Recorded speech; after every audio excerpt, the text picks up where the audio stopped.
you so much for being here with us today. Let's give Alex a round of applause.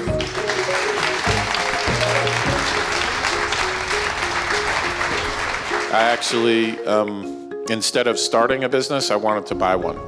And so I started looking for companies. I had some people who had said that they would fund a deal if I could find one.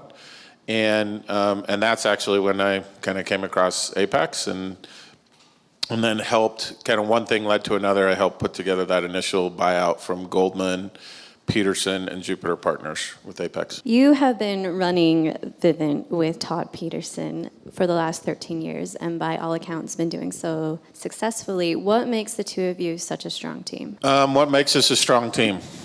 Todd is always right. No, so look, I interestingly enough, in my first company I started, I had a partner. I was actually, I had served the Mormon mission, and he was my companion. So we were friends, and one thing led to another, and I essentially got pushed out of that business. And so you could probably look and say the partnership kind of failed. Partnerships are hard. I think there's a lot of benefit to them. It can be kind of lonely at the top, especially if you're by yourself, to make decisions and to have to do things that are hard, mainly because no one's going to feel sorry for you because you're at the top, and I don't expect anybody to. Having a partner alleviates that. So when if there's hard things, I'm able to call Todd and kind of vent and know that I don't have to pretend with him. In a leader, they want authenticity, so you can't fake it, but they also don't want you walking around saying, I don't know what we're gonna do and if this is gonna work out. And so having a partner like Todd has allowed at least me and him to be able to have, somebody to talk to that you can't really say those things to anybody else. I think it's worked initially because Todd let me be his partner. So he didn't have to, really let me kind of come into it. He had the business for quite a while. Something that is maybe surprising to some people that don't know Todd is he really has, in terms of the company and the best interest of the company at heart, he has no ego. Like, it doesn't have to be his idea. In fact, he kind of goes the other way. We'll be in meetings and people will be saying stuff, and mostly he does this just to kind of make fun of him, but he'll be like, I had no idea what you just said for the last 2 minutes. Like, can you kind of dumb it down to explain it to me? And so he really has no ego. I would say I've been in a partnership that didn't work. I've now been in a partnership for the last 13 years that has worked really well. And we've both been focused on build the company. And so it's been a really awesome partnership. I'm grateful that he let there be a partnership. You have some major competitors in this market. You have Amazon, you have Google, you have Comcast in the smart home space. What has made Vivint so successful? One of the ways I look at it is they actually have to compete with us, which people laugh about, but is partially true. If we were competing with Amazon on e-commerce or we were competing with Google on search, I think it would probably be pretty failed. Well, it'd be very difficult. But the truth is that smart home is a much different business. It really requires a lot of skills and competencies that are not really inherent in an e-commerce company or a search company.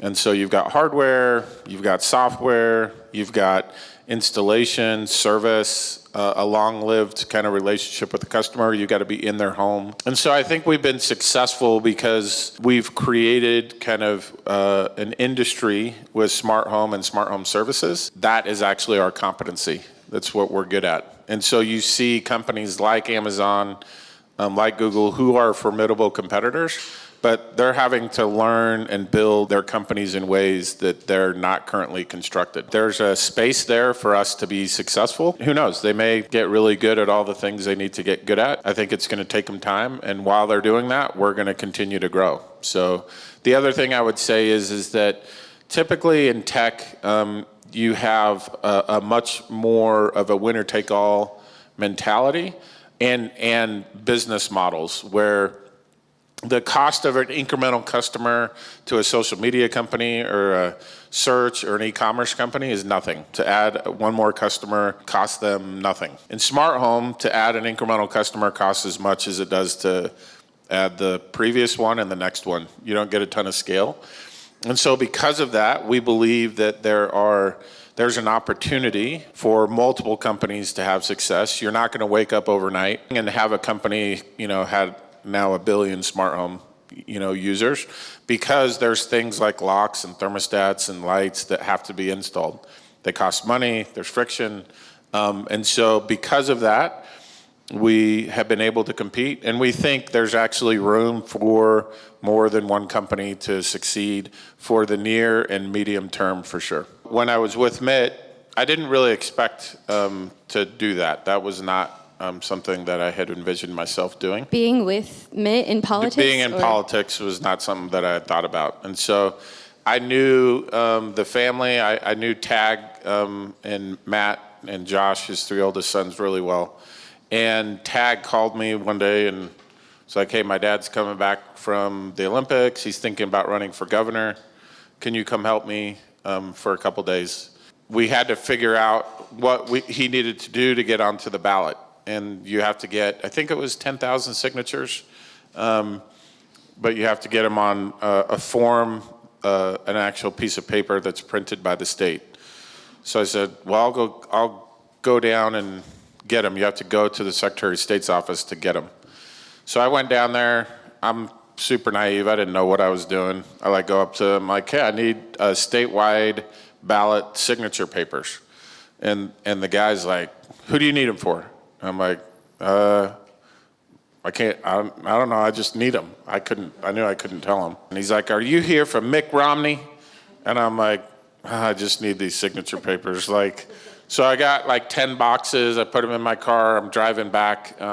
We were in the basement of Mitt's house, and Tag calls me and he's like, what did you do? I'm like, I didn't do it, I just did what you told me to do, go get these signature papers. He's like, the newspaper's calling me. So this guy had called the newspaper. And so I learned an important lesson in that. I heard Tag saying on the phone, well, I didn't tell him to go do that. And so my first day in politics, I got railroaded, and that was my introduction. So I kind of got pulled into it. When MITT won, and I told my wife it was just going to be the campaign. So I'm like, well, initially it was supposed to be a few days. Then I'm like, well, this kind of sounds fun. So I'm like, I'll do the campaign. And so then after he won on election night, my wife looked at me, she's like, this isn't over, is it? And I'm like, I'm going to help with the transition. So I managed the transition and then decided to stay with him for 2 years. And when I did, I told him, I said, I'll kind of take it in 2-year stints. And so I was with them 2 years. And so then it was deciding, do I want to stay with them? I know it's going down kind of the presidential path, and that would be pretty cool. Or do I want to get back into business? And I made a hard decision to go back to kind of what I had been doing before. For you, what has been the most exciting thing to happen at Vivint?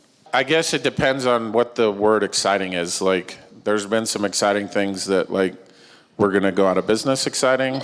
You can't verbalize most of the time insecurity or weakness or doubt about what you're doing.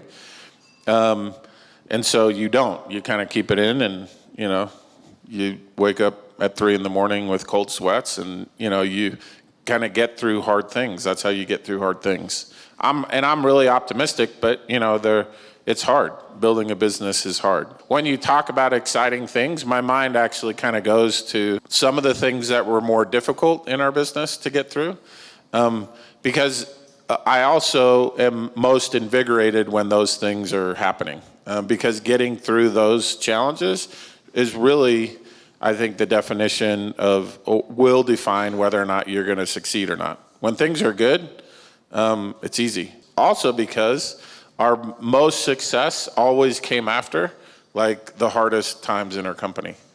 And we've had some really hard times where I literally was thinking, we may like go off the cliff. Like we had some bank covenants that we were getting very close to violating. The business was going pretty good, but if you violate a bank covenant, they take over your business. And so we were literally kind of at the edge of the cliff, kind of working that out.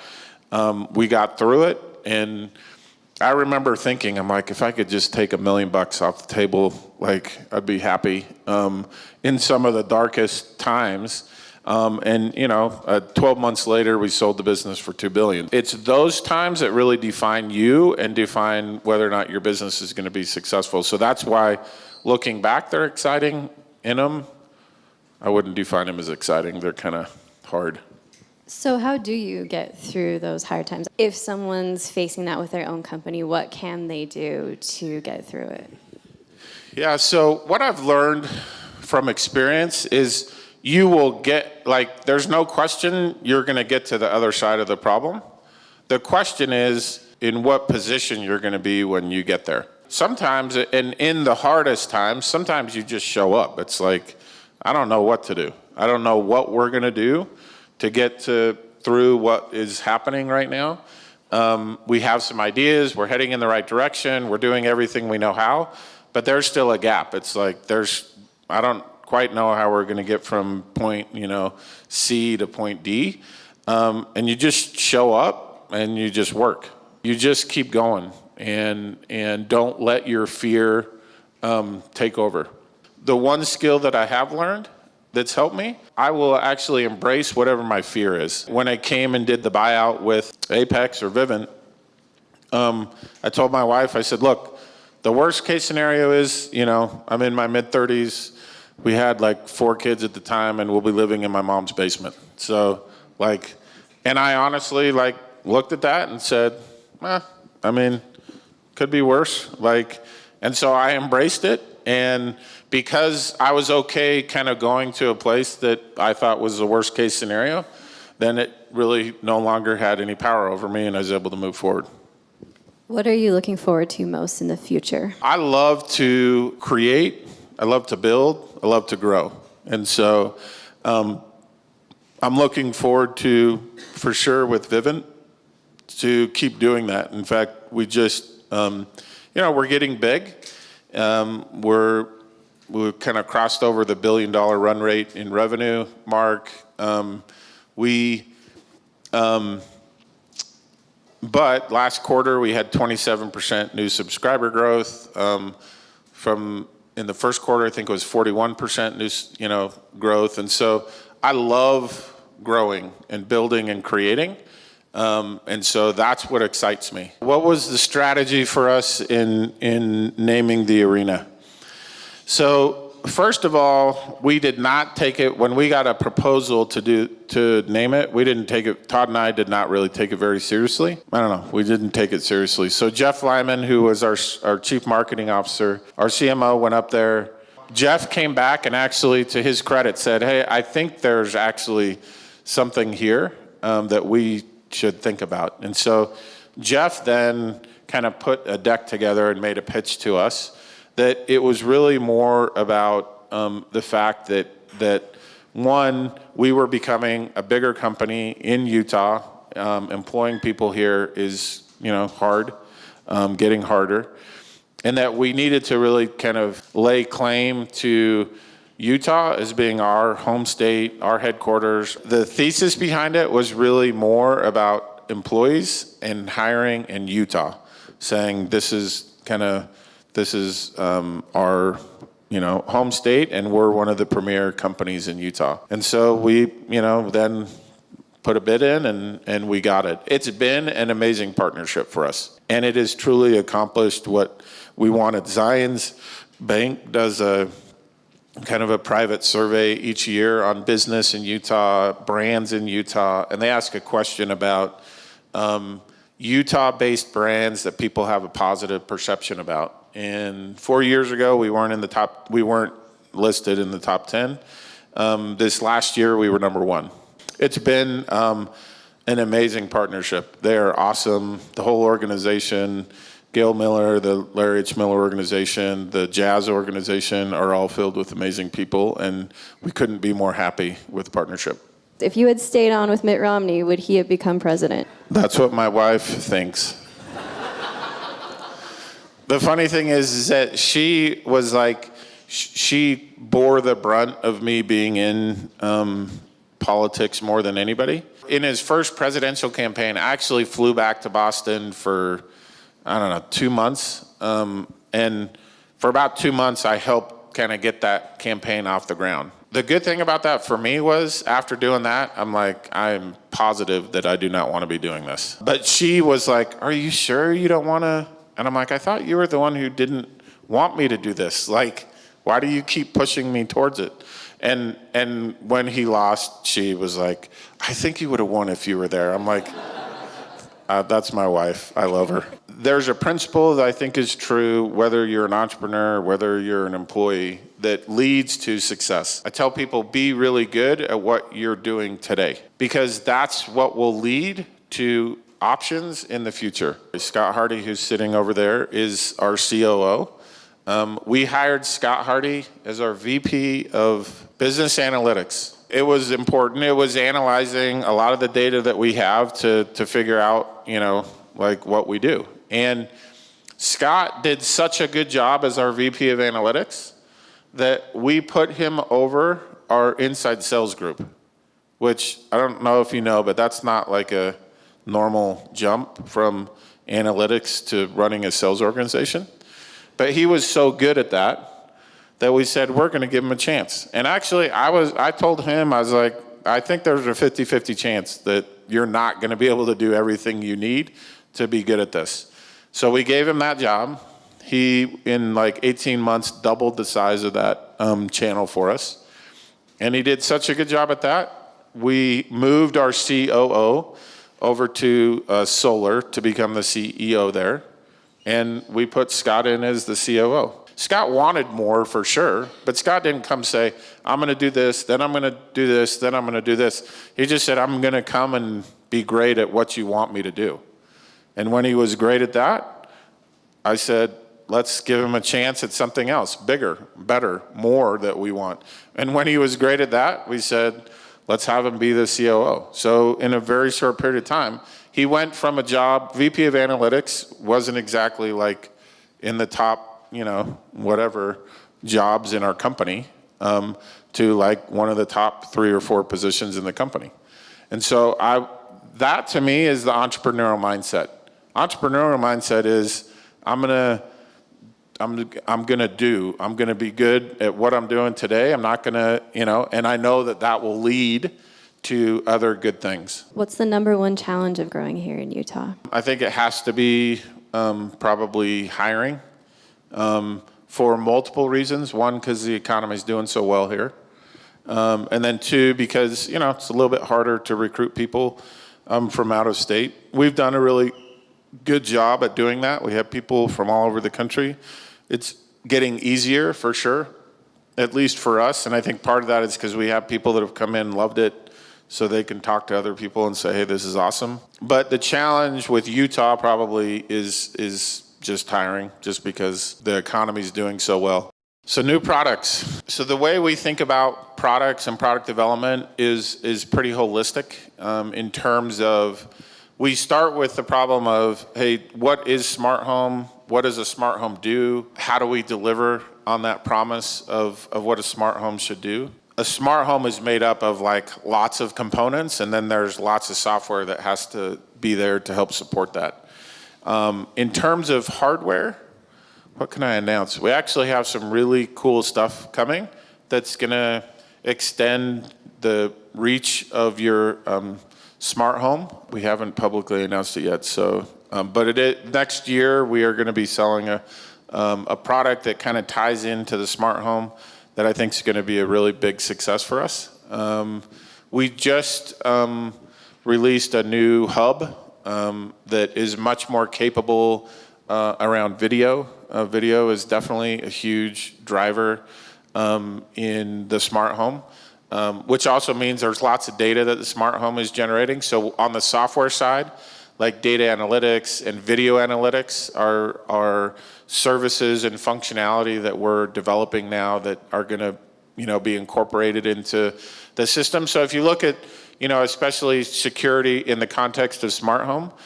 In the past, it was like, hey, I have a door sensor, so I can tell you the door opened or shut.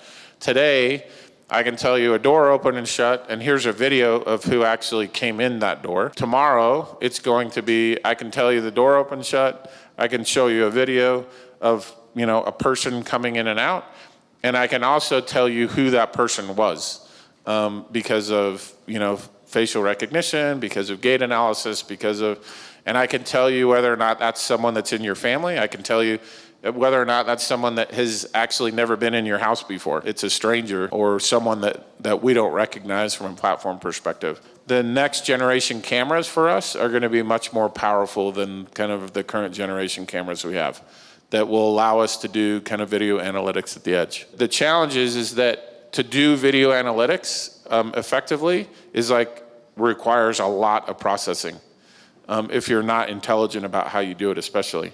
And so most people do Nest does all the analytics in the cloud. That means you have to stream it.